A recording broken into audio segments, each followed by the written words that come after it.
Pues ha comenzado ya esa comparecencia de Josep Borrell en Ucrania, en lo que dice que es la primera vez, la primera reunión que tienen los ministros de Exteriores fuera de territorio comunitario. Y aquí parece que Josep Borrell ha aprovechado esos primeros minutos de comparecencia simplemente para mandar un mensaje a aquellos aliados que están alejándose poco a poco de Ucrania. Es el caso, por ejemplo, de Estados Unidos, pero también es el caso de Eslovaquia, que allí ya saben que este fin de semana ha habido elecciones y que quien ha salido victorioso es precisamente el candidato que mostró una postura más antiucraniana.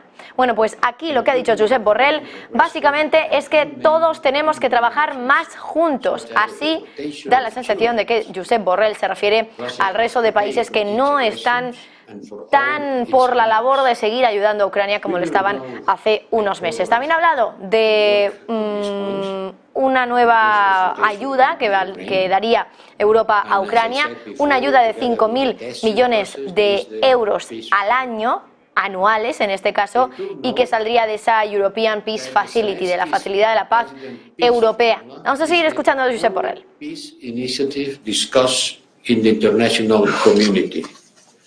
Others were mentioned, but they have disappeared. The only one that remains, the only one that attracts the attention and the work of the international community is President Zelensky's peace formula. It is, we can say, the only game in town. It is the formula. And we will continue working as European Union to make it more global and the basis for the future peace. And I am going to hand over to you, Dimitro. But before that, let me underline that this joint meeting of the European Union foreign ministers with Ukraine in Kyiv should be understood as a clear commitment of the European Union to Ukraine and its continued support in all dimensions. To support military, support for peace, for a just peace, accountability, and working for the membership path. And it's also sending a strong signal to Russia. A strong signal to Russia. We are not intimidated by your missiles or drones. Just after I left Odessa, a new rain of drones falling in the oblast of Odessa. Just some minutes after I left the city. We are not intimidated by your drones or missiles. Our resolve to support the fight of freedom and independence of Ukraine is firm and will continue. Yes, we will continue standing for Ukraine. Thank you. Дякую, дорогий Джозефе.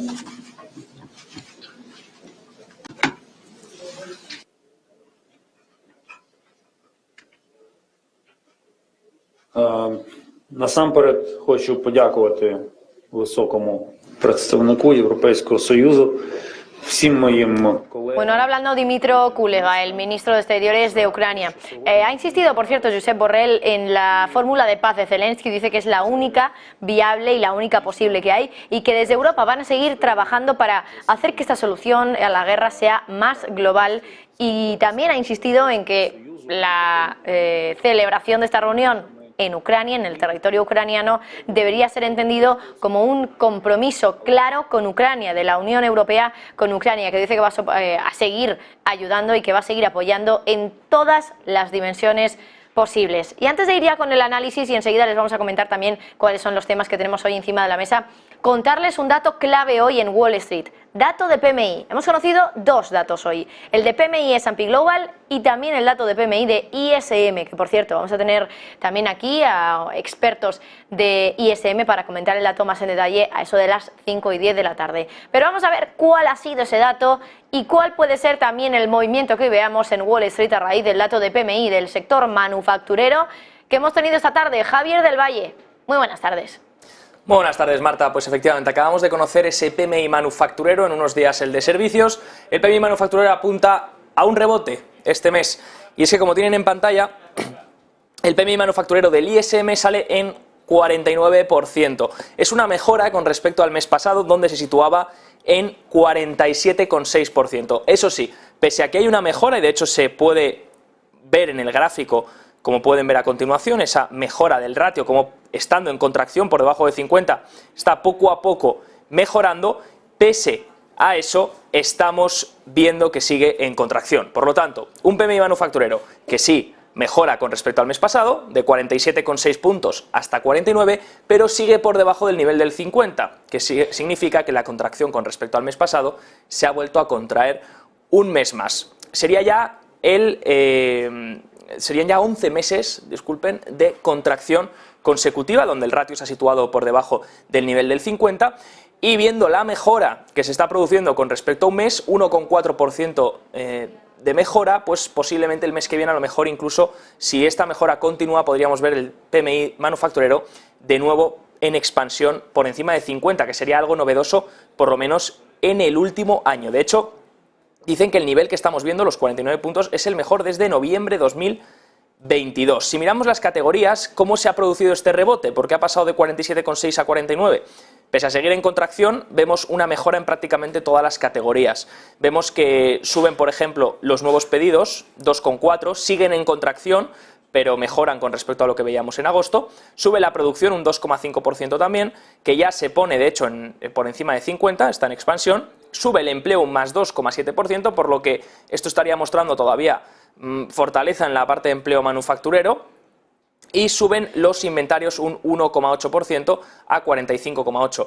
Los precios, eso sí, vuelven a caer, por lo que es una lectura positiva, porque vemos un incremento de los nuevos pedidos, vemos un incremento del PMI general, pese a ser una lectura en contracción, vemos que mejora y que los precios no incrementan. Vemos una bajada de precios otra vez este mes del menos 4,6%. Así que un PMI que en principio pues intenta recuperar, volver a la zona de expansión. Todavía es pronto para decir que ha recuperado el sector manufacturero, pero está mostrando mejoras con respecto al mes pasado, Marta. Pese a contraerse este mes, es un poco mejor que lo que veíamos en julio.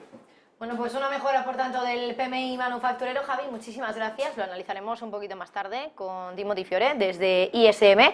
Y ahora vamos ya con todo geopolítica. Hoy, Josep Borrell hablando y básicamente diciendo y advirtiendo del peligro que puede haber para Europa en el caso de que Rusia gane la guerra, que esto es simplemente también un mensaje para que el resto de países aliados que ahora mismo están dudando sobre las ayudas que entregan a Ucrania, se lo piensen mejor, se lo piensen dos veces, mirando claramente, por ejemplo, a Estados Unidos. Hoy reunión de ministros de Exteriores en Ucrania. Hoy esa advertencia de Josep Borrell que nos hace incluso temer por una tercera guerra mundial. Hoy también pendientes de esas ayudas a Ucrania que estarían en peligro en Estados Unidos. Pero hay más cuestiones, por ejemplo, Rusia, que dice que no se cree esa palabrería de Estados Unidos y que al final acabarán otra vez patrocinando palabras sexuales a Kiev. Y también hoy vamos a hablar y mucho sobre Kosovo, que dice que Serbia se está comportando igual que Rusia antes de la invasión. Vamos a saludar ya a nuestros invitados. Ezequiel Vistoletti, doctor en Ciencia Política, profesor de Relaciones Internacionales en Alemania, y Emiliano García Coso, decano internacional de CEISA. Bueno, muchísimas gracias a los dos, Ezequiel, Emiliano, y muy buenas tardes. Hola, buenas tardes, Marta.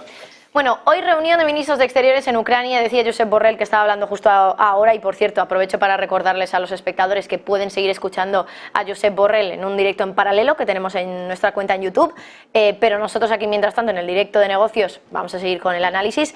Reunión de ministros de Exteriores en Ucrania. ¿Qué es lo que han ido a hacer? ¿Por qué ese simbolismo de ir hasta Ucrania para realizar esa reunión de ministros de Exteriores? Ezequiel, empiezo contigo. Bueno, yo primero establecería el foco en la inconsciencia de una decisión como esta, remachada en las palabras de Borrell respecto a no le tenemos miedo a los misiles de Rusia. Bueno, ese es el problema precisamente, el hecho de que la dirigencia europea y la dirigencia de la OTAN abandonó el miedo a la posibilidad de una guerra mundial, incluso con la posibilidad de una guerra mundial nuclear. ¿En qué situación apareceríamos si en este momento, que los dioses no lo quieran, un misil ruso descendiera sobre el punto de encuentro de los ministros de Relaciones Exteriores? ¿en qué situación apareceríamos? Algo poco probable, pero no imposible, porque Ucrania aparece en guerra y Kiev aparece bajo el asedio de los misiles rusos. Si bien últimamente Rusia no realiza ataques con misiles contra la ciudad de Kiev específicamente, sí los realizó en el pasado y sí los podría realizar nuevamente si así lo quisiese. Con lo cual, en primer lugar, establecería el foco en esa cuestión verdaderamente preocupante. Segundo tema, ¿por qué la decisión de esta reunión en Ucrania? Hace más o menos una semana, los halcones neoconservadores estadounidenses presentaron el Plan B para Ucrania ante la ya evidente y aceptada derrota o fracaso de la mal llamada contraofensiva ucraniana, la cual después de casi 4 meses de ataques y muchísimas muertes innecesarias, realizó avances insignificantes, realizó avances hasta la primera línea de defensa de, en algunos casos, 4, 5 o hasta 6 líneas de defensa. Bueno, a partir de esto determinan los halcones neoconservadores estadounidenses la necesidad de un cambio de estrategia, un plan B. ¿Y qué características presenta este cambio de estrategia? Por cierto, estos lineamientos aparecieron publicados en el Financial Times y en otras publicaciones occidentales. No estoy realizando una reflexión a partir de documentos supuestamente filtrados o versiones rusas, no. Artículos, columnas y opinión publicadas en los medios occidentales con llegada a la Casa Blanca, con llegada al gobierno británico y demás. Bueno, ¿qué características presenta este plan B? Bueno, en primer lugar, el paso de una guerra ofensiva, fallida, a partir del fracaso de la contraofensiva ucraniana, a una guerra defensiva. El paso entonces de una guerra de posiciones fallida a una guerra defensiva, de una guerra de movimientos fallida a una guerra de posiciones, una guerra defensiva, una guerra de atrición o de desgaste. Esa es la primera característica. ¿Cuál es el segundo punto de este plan B?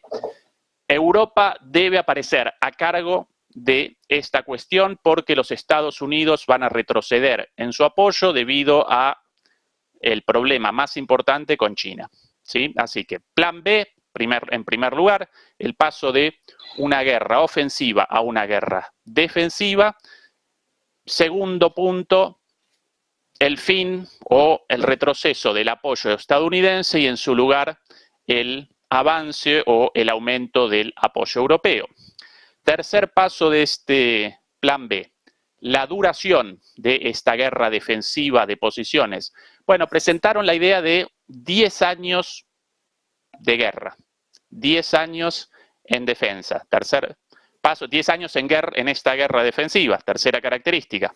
Cuarta característica de esto, el eventual ingreso de Ucrania a la Unión Europea, concebido como zanahoria para que Ucrania convalidara esta locura de 10 años de guerra defensiva. Así lo presentan textualmente en estos documentos, un ingreso a 10 años a la Unión Europea y que eso represente un aliciente para la pobre población ucraniana en 10 años de guerra defensiva. Con lo cual, de alguna manera, esta reunión responde a los lineamientos de ese plan B de los halcones neoconservadores estadounidenses en cuanto a la necesidad de el ingreso de Ucrania a 10 años en la Unión Europea y hasta entonces guerra, el mayor apoyo de Europa ante el retroceso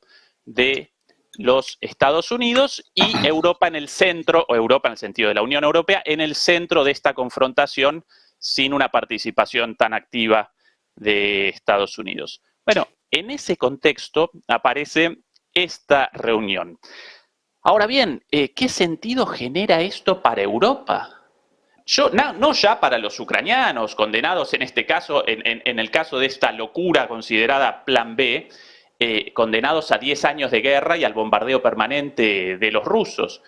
Para Europa, ¿qué podría generar eso de positivo? Absolutamente nada. Una locura. Consecuencias nefastas en lo económico, la posibilidad de una guerra directa con Rusia, una potencia nuclear, consecuencias políticas, ya las presenciamos. Bueno, recuerden la elección ahora hace, ¿cuánto? Un día, 2 días en Eslovaquia.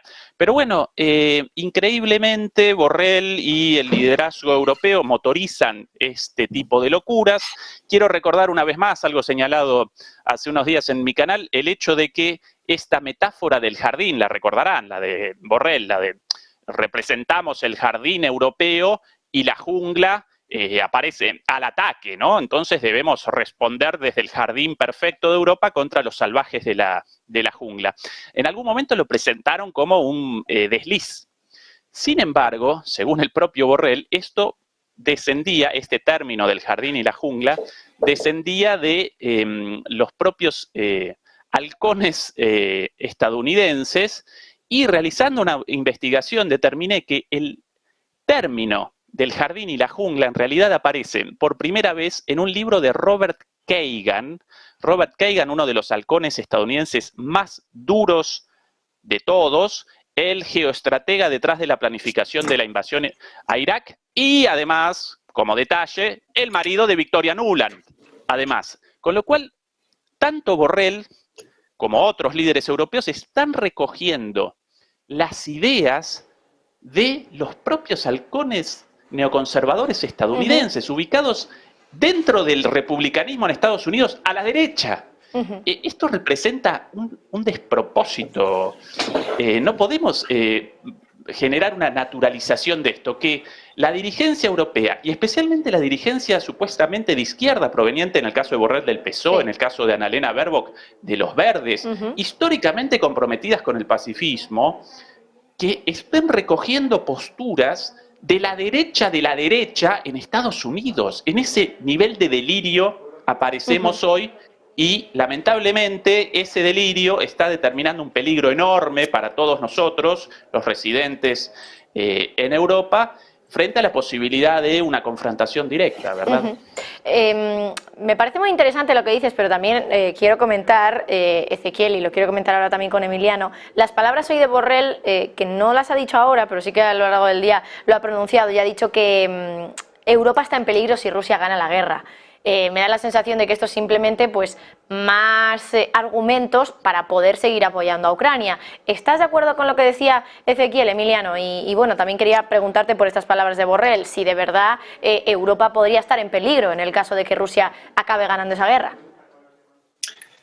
Pues evidentemente no, discrepo bastante de las palabras de Ezequiel, y ya que le gusta tanto la cetrería, pues si hablamos de halcones neozaristas, siguiendo sus postulados, pues quizás deberíamos dejar a Rusia que gane en Ucrania, que continúe con Moldavia, que luego apoye a Azerbaiyán y que también invada Armenia, y así un continuum, de tal manera que volvamos a construir el zar y el imperio ruso, y de esta manera pues los europeos no tengamos nada más que decir. Entonces, a mí me parece muy oportuno esta reunión, entre otras cosas porque no sé si está preparada, pero ha sido, digamos, muy relevante que haya sido justo cuando se ha producido el acuerdo en Estados Unidos por los 45 días y que solamente han conseguido, digamos, posponer la posible ayuda estadounidense, de tal manera que era preciso un apoyo político a la posición ucraniana y un apoyo económico, que se calcula que de aquí al 2027 será unos 20.000 millones y 5.000 millones de aquí al 2027 por año. Y es una manera de tratar de parar pues, la vulneración sistemática por parte de Rusia de algo que Ezequiel conoce, puesto que, como has mencionado, es experto en relaciones internacionales, que es el principio de integridad territorial. Entonces, a partir de ahí, quien ha causado esto no es Ucrania, quien ha causado esto no es Europa, y quien ha causado esto es Rusia, que ha decidido en lugar de utilizar otros foros o tratar de agotar hasta el último extremo cualquier posibilidad diplomática de llegar a un acuerdo, pues decidió hacer una operación militar especial, por no llamarle guerra, que le salió mal, y ahora vamos a estar en una guerra que, si dura 10, 15, 20 o 5 años o 2 meses, pues no es culpa ni de Ucrania ni de Europa, es culpa de Rusia, que sigue ocupando un territorio que es de un Estado soberano reconocido internacionalmente. Son dos posturas distintas las que tenéis, pero aún así yo creo que es enriquecedor también ver un poco las dos partes. Y comentabais los dos el tema de Estados Unidos. También quería comentarlo con vosotros, que es el tema de las ayudas, de que se han quedado pospuestas a raíz de lo que ha ocurrido este fin de semana con ese acuerdo de momento de salvar el cierre del gobierno durante 45 días. ¿Creéis que esas ayudas a Ucrania se van a acabar por dar por finiquitadas y que finalmente van a ganar en esa pugna los republicanos para no seguir dando ayudas a Ucrania? Es que claro, esto supondría un antes y un después, ¿no? Que Estados Unidos, que ha llevado un poco la batuta de la ayuda a Ucrania, ahora decida, porque así lo están decidiendo un poco en el Congreso, que no se van a dar más ayudas a Ucrania, Ezequiel. Bueno, en la visita de Zelensky a Estados Unidos para participar en la Asamblea General, en la Asamblea General de las Naciones Unidas, no solamente el gobierno ucraniano, Zelensky, sino el propio gobierno estadounidense, solicitaron la posibilidad de realizar una sesión en conjunto, como lo llaman allí. Recordarán la última aparición de Zelensky o la última visita de Zelensky a los Estados Unidos antes de la visita de hace 2 semanas, en diciembre del año pasado, cuando efectivamente Zelensky presentó un discurso ante los congresistas estadounidenses, tanto de la Cámara Baja como de la Cámara Alta. Esto lo llaman una sesión en conjunto, joint session lo llaman.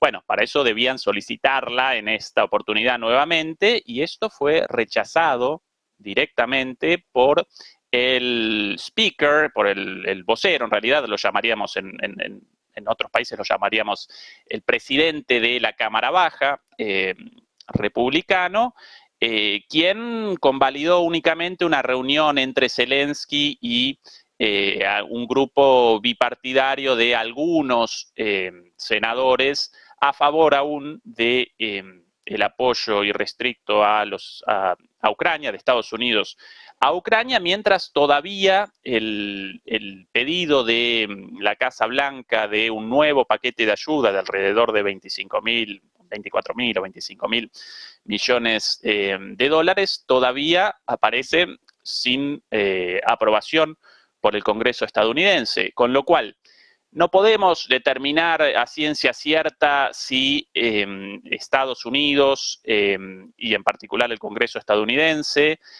convalidarán este paquete de ayuda, este último paquete de ayuda, pero sí podemos determinar con seguridad que proliferan las voces críticas en este momento en los Estados Unidos, y ya no solo en la sociedad civil, sino en el sistema político, y ya no solo entre los republicanos, sino también entre muchos demócratas, porque una vez más aparecen las consecuencias de este apoyo en cuanto a sus consecuencias económicas, en cuanto a sus efectos económicos, en cuanto a sus efectos políticos y, por sobre todas las cosas, la falta de cumplimiento de los objetivos. Porque ¿cuál es la idea detrás de este apoyo? Bueno, realizamos un apoyo, patrocinamos el esfuerzo bélico de Ucrania para que Ucrania realice avances en el campo de batalla, lo cual ya parecía desde el principio como una quimera para todos los analistas más o menos serios, y no solamente prorrusos, sino también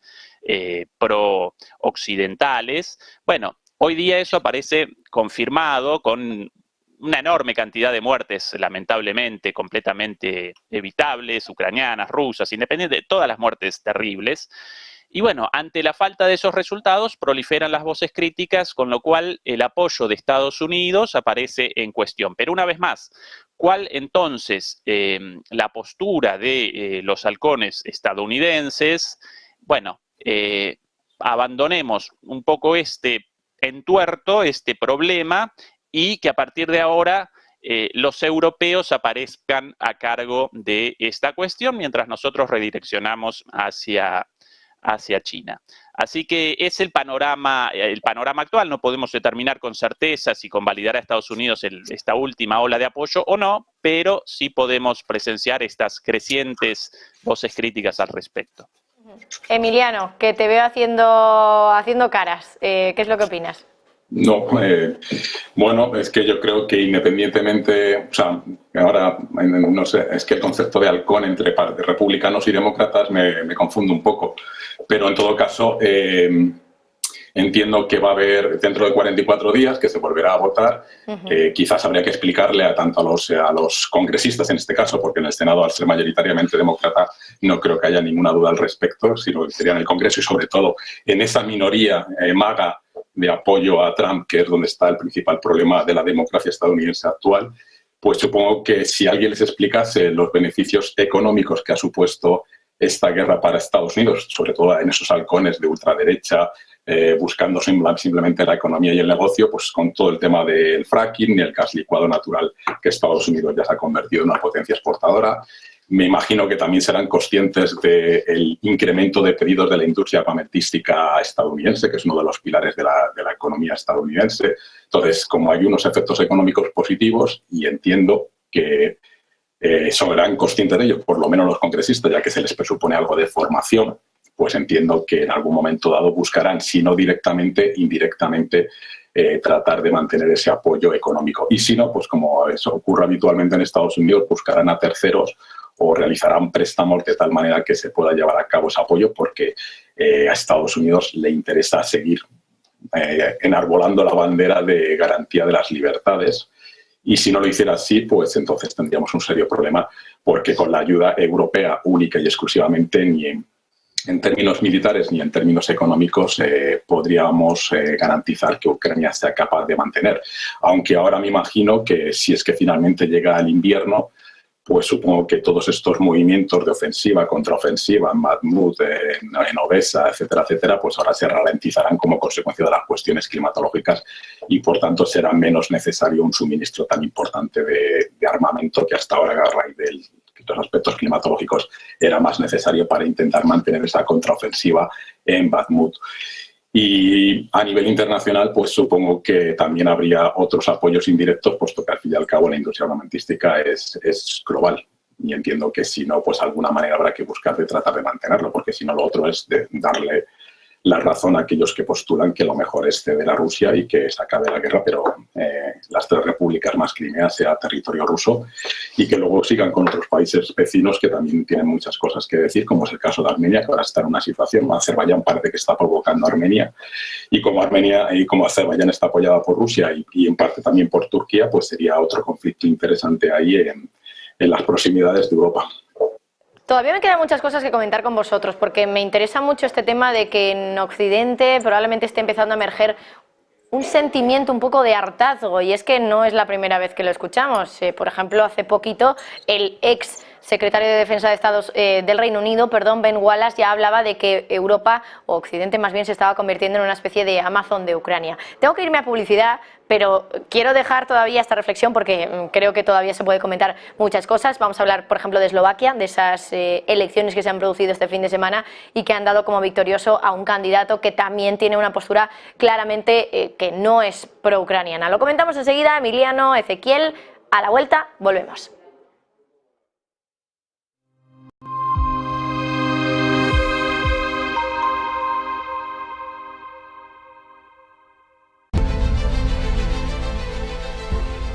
No puede volver atrás y cambiar el principio, pero puede comenzar donde está y cambiar el final. En Luna Sevilla queremos ser su asesor financiero de referencia para mejorar su presente y su futuro patrimonial, prestando nuestros servicios como agentes de Caser Asesores Financieros. Somos una empresa con una clara apuesta por la formación de calidad, la información transparente y objetiva, y por el asesoramiento financiero personalizado y continuado. Visite nuestra web lunasevilla.es o llame al 91 762 3442.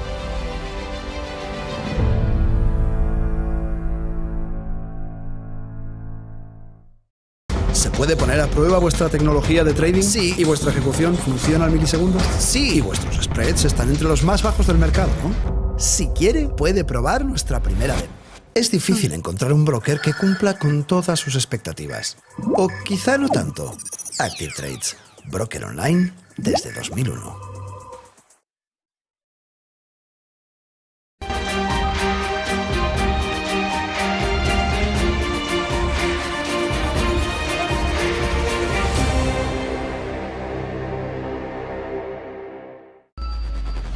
Localizarnos ahora es más fácil. La economía a tu alcance. Empresas, inversiones, tecnología. Ya en la app de Movistar. Vive la economía. Negocios Televisión.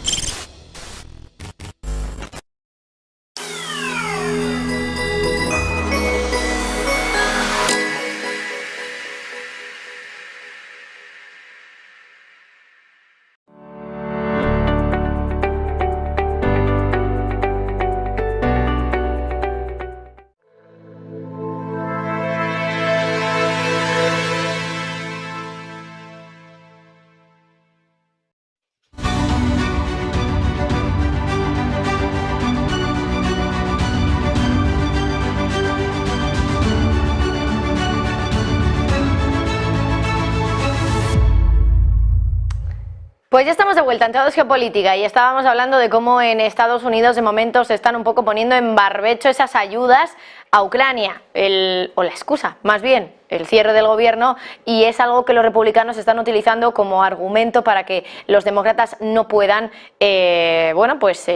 poner en marcha esas ayudas a Ucrania. Nuevas ayudas que ya sabemos que Estados Unidos ha dado miles de millones de euros a Ucrania. Por cierto, me dicen mis compañeros que está hablando Zelensky en directo, el presidente ucraniano. Vamos a enseguida conectar con Ezequiel y con Emiliano, pero antes vamos a escuchar esas palabras de Zelensky ahora mismo en directo, el presidente ucraniano. В Україні та з Україною стала вже цілком звичною. Me parece que no tenemos esa traducción en directo en inglés o en castellano. Vamos a intentar averiguarlo y enseguida, en cuanto lo podamos saber, les ponemos esa comparecencia de nuevo de Zelensky. O bueno, nos limitamos a seguir por titulares qué es lo que va diciendo el presidente ucraniano. Ezequiel, Emiliano, me parece que todavía estáis por ahí, que no les veo. Ahora sí. Ahora sí, perfecto. Bueno, vamos a estar pendientes de Zelensky porque está compareciendo, pero de momento solo nos llegan las imágenes en ucraniano, así que vamos a esperar a ver si podemos tener la traducción en inglés o en castellano. Pero en cualquier caso, quería retomar un poco esa reflexión sobre la postura menos pro-ucraniana que está empezando ya a surgir en Occidente. Ezequiel tenía muy claro que en Estados Unidos está surgiendo. También está el tema de Eslovaquia, pero eso lo quería comentar un poquito más adelante. Pero también quería comentarlo un poco a nivel europeo. ¿Creéis que en Europa también hay países que se están hartando? Y también, por ejemplo, comentábamos el caso del Reino Unido, pero es verdad que no está dentro de la Unión Europea, aunque es verdad que el Reino Unido ha intentado rectificar esas palabras. De hecho, dimitió Ben Wallace, ese secretario de Defensa. Hay otro ahora y de hecho ese otro fue a Ucrania en los últimos días. Así que país, en el caso del Reino Unido, país que sí que hizo quizá ese matiz o esa diferencia respecto al resto de países europeos, pero que ahora ha corregido rápidamente. ¿Creéis que en Europa también está surgiendo ese sentimiento de hartazgo, quizá? Ezequiel. Sí, completamente.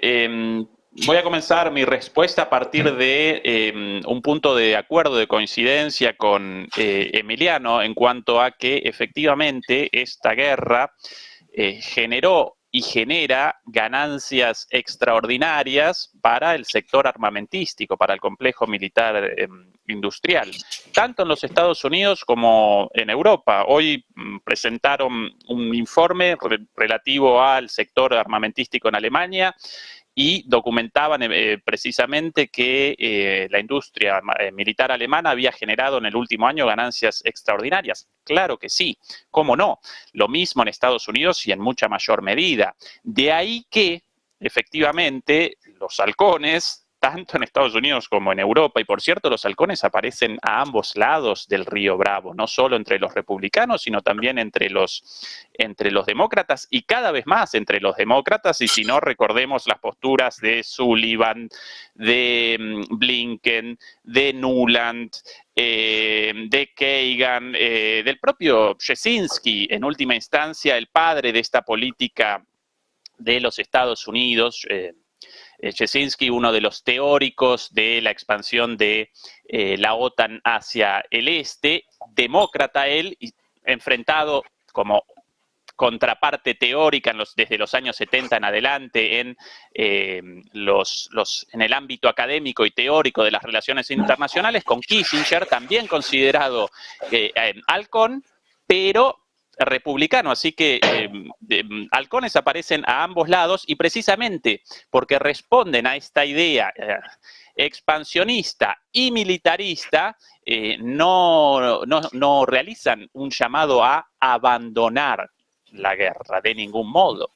No están realizando un llamado a la paz. Están realizando un llamado a un cambio en la estrategia de la guerra, en el cual Europa aparece a cargo de la guerra en Ucrania para que Estados Unidos pueda redireccionar sus esfuerzos hacia China. Ahora, en Europa esto está comenzando a generar problemas también, no porque los halcones europeos quieran el fin de la guerra, porque efectivamente, como esto genera muchísimas ganancias para los sectores armamentísticos a los cuales responden, no lo quieren. ¿Dónde aparecen los problemas? En las ciudadanías, en la gente de a pie, no solo en los votantes de Trump, que por cierto, otra vez en Estados Unidos, está presentando el tema de la guerra en Ucrania cada vez más en el centro de su campaña, con cada vez más apoyo popular. Bueno, lo mismo en Europa. ¿Dónde apareció el primer síntoma de hartazgo? En Polonia, hasta hace poquito, uno de los países más cercanos al apoyo de Ucrania. Bueno, en Polonia comenzaron manifestaciones ya hace tiempo de agricultores polacos en contra de esta avalancha de grano ucraniano. El gobierno las rechazó durante bastante tiempo, hasta que comenzó la lucha preelectoral. Y ya que esos agricultores representan una parte importante del electorado del PiS, es el nombre del partido Orden y Justicia en Polonia, esas las iniciales del partido. Bueno, ahora deben rectificar, no porque los halcones polacos y el sector armamentista polaco quiera esto, sino porque los propios electorados comienzan a rechazar las consecuencias de este apoyo sin ningún sentido. Lo mismo en Eslovaquia, y presenciamos esto como un proceso en crecimiento en toda Europa. Aquí en Alemania, por ejemplo, las encuestas relativas al apoyo del gobierno aparecen por el sótano, por el piso, y tristemente, ¿quién está capitalizando esto? Las extremas derechas. Aquí en Alemania, por ejemplo, el AfD, bueno, en otros países ya con la llegada al gobierno, como Meloni, etcétera. Bueno, recordemos la situación también con el Frente Nacional en Francia, etcétera, etcétera, etcétera. Pero sí, claro, este rechazo a esta política de guerra, guerra, guerra, armas para la guerra, Putin malo, malo, malo, en lugar de acometer una negociación inteligente, va generando cada vez más rechazo también de este lado del Atlántico en Europa. Por cierto, un segundito, porque ha hablado Zelensky, lo decíamos antes, y nuestro compañero Sergio Fernández ha podido seguir un poquito esa comparecencia. Así que antes de darle paso a Emiliano, también para hablar un poco de ese sentimiento de hartazo que decíamos que podía estar surgiendo en Europa, quería que nuestro compañero Sergio nos contara qué es lo que ha dicho Zelensky. Sergio, muy buenas tardes. Muy buenas, Marta. Acabamos de escuchar al presidente ucraniano Volodymyr Zelensky, que ha insistido una vez más en que esta guerra, este conflicto con Rusia, va a depender del apoyo que Ucrania reciba de sus aliados, que va a durar un tiempo estimado según el apoyo que reciba. Dice que la victoria depende directamente de la cooperación con la Unión Europea. Cuantos más pasos firmes y de principios demos juntos, antes acabará esta guerra. Además, también ha elaborado un plan, ha esbozado una serie de líneas maestras que, en su opinión, la Unión Europea debería adoptar para ayudar a poner fin a la guerra. Entre ellas, por ejemplo, la ampliación de su régimen de sanciones a Rusia e Irán, que ha suministrado aviones no tripulados de ataque a fuerzas rusas. También ha instado a acelerar los trabajos de la Unión Europea para dirigir los activos rusos congelados a financiar la restauración de la Ucrania devastada por la guerra y además, por último, también el propio responsable de política exterior de la Unión Europea ha intentado tranquilizar a Zelensky asegurándole que la Unión Europea está dispuesta a apoyar a Ucrania todo el tiempo que haga falta y además ha dicho que este respaldo va a ser inquebrantable. Zelensky vuelve a pedir ayuda a la Unión Europea y ya no solo eso, dice que la guerra va a durar más o menos tiempo dependiendo de la cooperación, dependiendo de la ayuda que reciba por parte de la Unión Europea. Marta. Pues Sergio, Zelensky pidiendo esa cooperación y diciendo que la victoria depende de ello. Emiliano, enseguida voy con Ezequiel también por si quiere comentar algo al respecto, pero como Emiliano todavía no ha tenido la palabra, después de la publicidad voy con él. No sé si querías comentar también, Emiliano, o retomar un poco la palabra de lo que decía Ezequiel sobre ese hartazgo que veíamos en Europa y también comentar las palabras de Zelensky, porque yo creo que un poco va todo en la misma línea, ¿no? Que Ucrania se está dando cuenta de que quizás se está empezando a resquebrajar algo en ese apoyo a Ucrania y hay que recordar a los aliados que sin la cooperación, sin la ayuda de todos, podría no salir bueno, pues de la mejor forma posible para Ucrania esta guerra. Uy, no te escuchamos. Me parece que estás silenciado, Emiliano. Sí. Digo que toda la escenografía que se ha representado hoy, tanto la reunión en Kiev como las declaraciones de Zelensky, va directamente a intentar sensibilizar a la opinión pública de la necesidad de continuar con el apoyo, porque si no, obviamente, Ucrania no puede con el, digamos, con el dominio ruso y el armamento ruso. Por lo tanto, tiene que insistir ahí para tratar de mantener en la actualidad de la opinión pública el conflicto de Ucrania, que en el fondo, pues una vez más, tengo otra visión de lo que la sociedad europea opina y evidentemente la sociedad europea, como creo que toda la sociedad mundial, lo que le gustaría es la paz. Y la paz parte de una premisa, que es el que ha invadido un territorio y ha declarado repúblicas independientes con el uso de la fuerza, es Rusia. Por lo tanto, si se retira y reintegra la soberanía territorial, pues habrá paz. Eso lo dijo la posición china, lo planteó el propio presidente Zelensky y el único que no quiere reconocer esa situación es el propio presidente Putin, donde evidentemente no quiere renunciar a la conquista territorial. Entonces, a partir de ahí, la sociedad europea pues estará encantada de que se produzca la paz y todos volvamos al orden normal y a que no tengamos problemas económicos y por inflación debido también a la situación y que genere más pobreza a raíz de la invasión de Rusia de Ucrania. Por lo tanto, esa es una de las cuestiones. Y dos, no tenemos tampoco que desconocer pues que Rusia también está haciendo su propia campaña informativa en medios de comunicación alternos, muy visibles en las redes sociales, para tratar de sensibilizar y utilizar el populismo, porque es que realmente yo lo que me estoy preocupado es de la crisis de la sociedad, digamos, europea, norteamericana, porque ya estamos perdiendo completamente las referencias y nos dejamos llevar ya ni siquiera por ideología, sino por populismos de ultraderecha, ultraizquierda, sin ningún tipo de mensaje real y efectivo para que la sociedad siga creciendo. Y es ahí lo que me está preocupando, es decir, el hartazgo de la población europea con la clase política y votando o apoyando, aunque sea como castigo, a determinados partidos políticos que no tienen ningún tipo de ideología, ningún tipo de planteamiento, ni de izquierda ni de derecha, sino lo que quieren es gobernar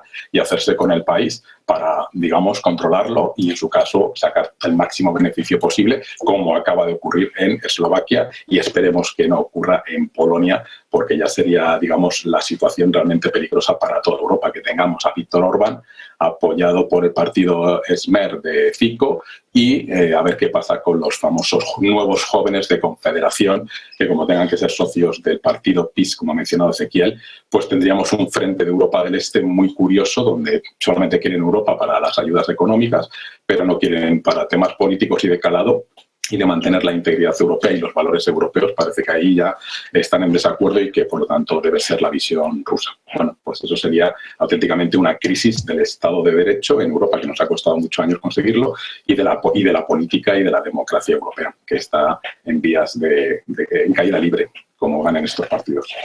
Ezequiel, también quería que comentaras tú esas declaraciones de Zelensky diciendo que la victoria depende de la cooperación.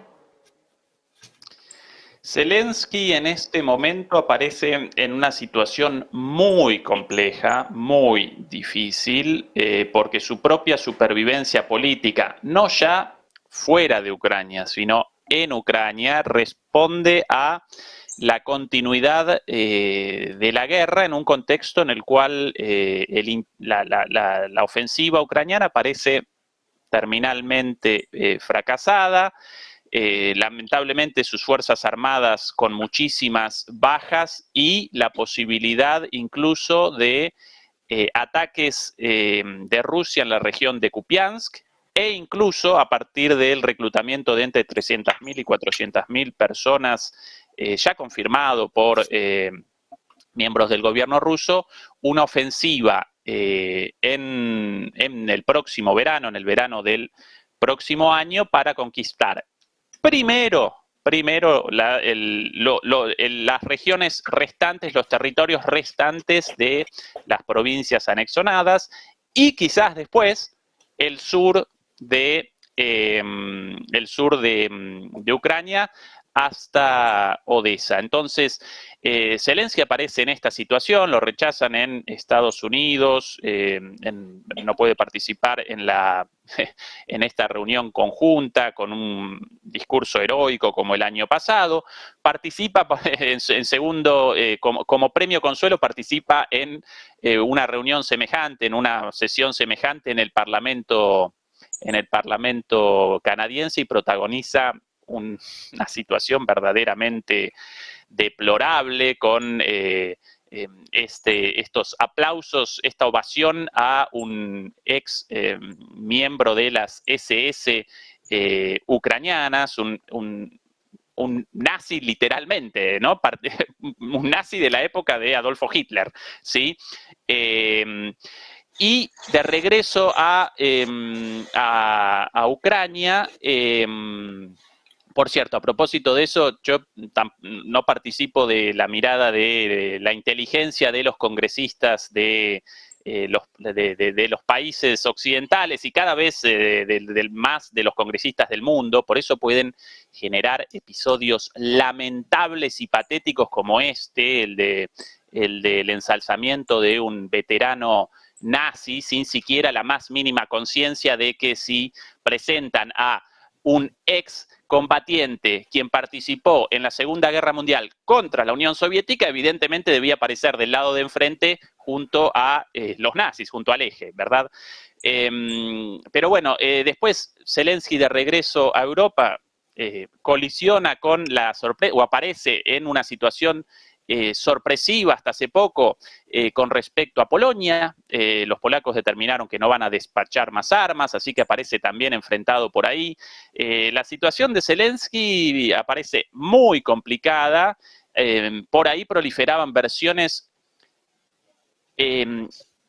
promovidas por medios occidentales respecto a la posibilidad del asesinato de Zelensky. A ese nivel de locura, en ese nivel de locura aparecemos, y como salida alternativa ahora están presentando la idea y están generando presión para que Ucrania realice las elecciones del año próximo en marzo, como correspondería en tiempos de paz, no bajo ley marcial, pero aún así están generando presión, por sobre todas las cosas Estados Unidos, para que Ucrania realice esas elecciones, y esas elecciones determinen la salida de Zelensky y el establecimiento de otra figura a partir de la cual sí pueda Ucrania comenzar negociaciones con Rusia, porque Zelensky rechaza las negociaciones por fuera de su plan de paz, y su plan de paz representa un plan de máxima rechazado de plano por Rusia. Entonces, esa la esperanza ahora de algunos sectores en Estados Unidos respecto a la salida de Zelensky a través de elecciones, la llegada de alguien más y una negociación o un alto el fuego para el congelamiento del conflicto. ¿Cuál es el problema? Los rusos van a rechazar esa negociación, van a rechazar ese congelamiento. ¿Por qué?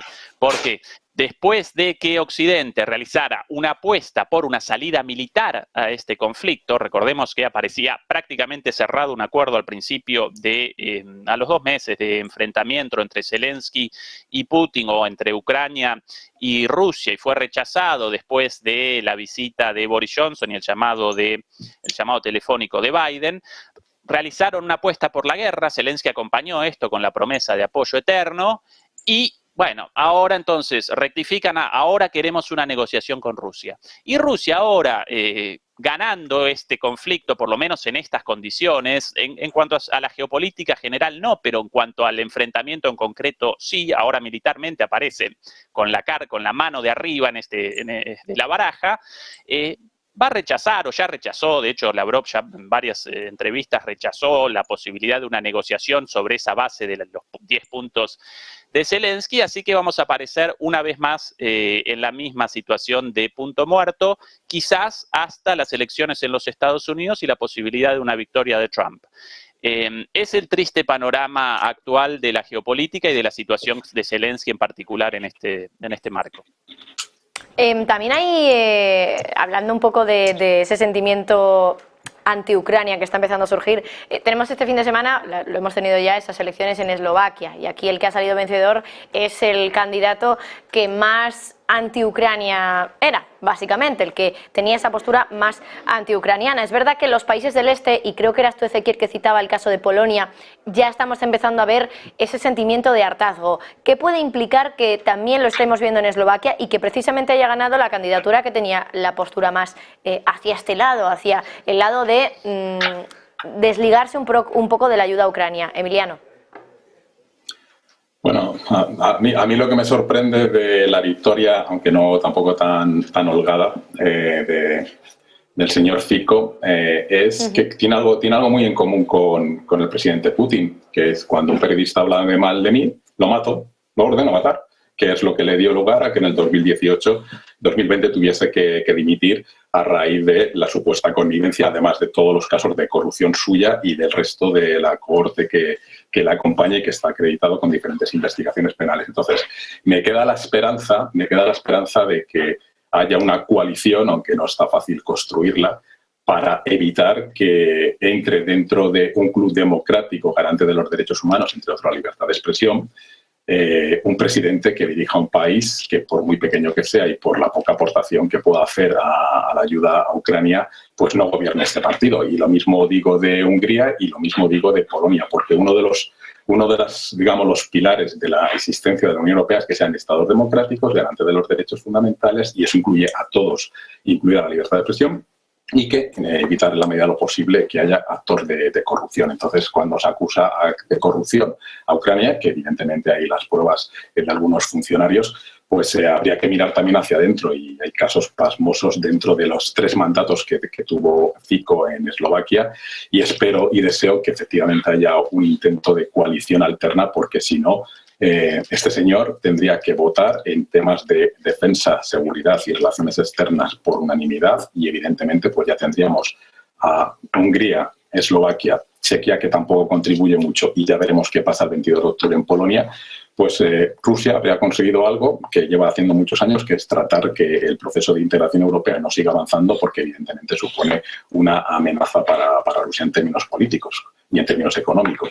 Entonces, espero y deseo que no se produzca esa victoria, a pesar de que ahora tiene el mandato de tratar de formar gobierno, pero espero que no lo logre y que se ponga un poco el sentido común, la democracia y la estabilidad de un país, y no en manos de estas personas que utilizan los países como empresas propias, al estilo Trump, que es lo que últimamente impera, el estilo Trump. Ezequiel, nos quedan 2 minutitos, así que te voy a tener que pedir brevedad, pero entiendo que también quieres hablar sobre ese tema. Eslovaquia, elecciones, Fico vencedor, y qué implicaciones tiene que Eslovaquia también ahora se una a ese grupo de países que lo mencionaba también Emiliano, Hungría, Polonia, países europeos que están un poquito más desligados de Ucrania. ¿Qué implica que ahora también se una Eslovaquia? A mí personalmente no me congratula en absoluto la proliferación de líderes de la nueva extrema derecha, ni en los Estados Unidos ni en Europa, pero lamentablemente esto responde a las políticas llevadas a cabo por los partidos políticos vamos a llamarlo, del mainstream, de los sistemas políticos convencionales, las socialdemocracias, las democracias cristianas, incluso en Alemania los verdes, los liberales, ante esta situación tan parecida a la situación de los años 20 en Europa, la cual determinó, por cierto, el surgimiento de los fascismos tradicionales y el colapso de los partidos convencionales de ese entonces, tanto socialdemócratas como cristiano-demócratas. Bueno, ¿quién capitaliza esto? Las extremas derechas, con un mensaje político, proselitista, de paz, pacifista, robado de las izquierdas reales, pero como ante la incapacidad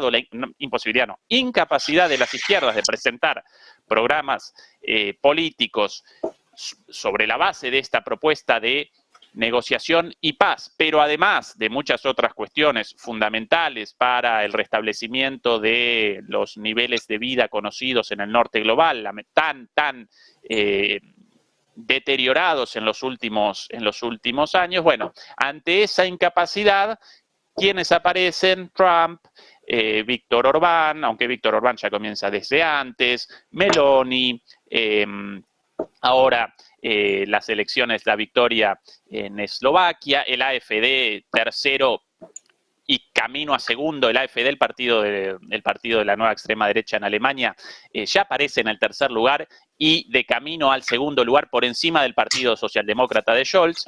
Esa es la situación actual, pero claro, sin la resolución de las causas de fondo, no desaparecerá el problema y presenciaremos, lamentablemente, un avance mayor de estas fuerzas políticas, lamentable en el sentido de políticas internas y de lo que connota en cuanto a la cuestión de Ucrania. Increíblemente aparecemos en una situación en la cual un líder impresentable como Trump presenta frente a Ucrania una propuesta mucho más racional y mucho menos nociva que un líder como Biden.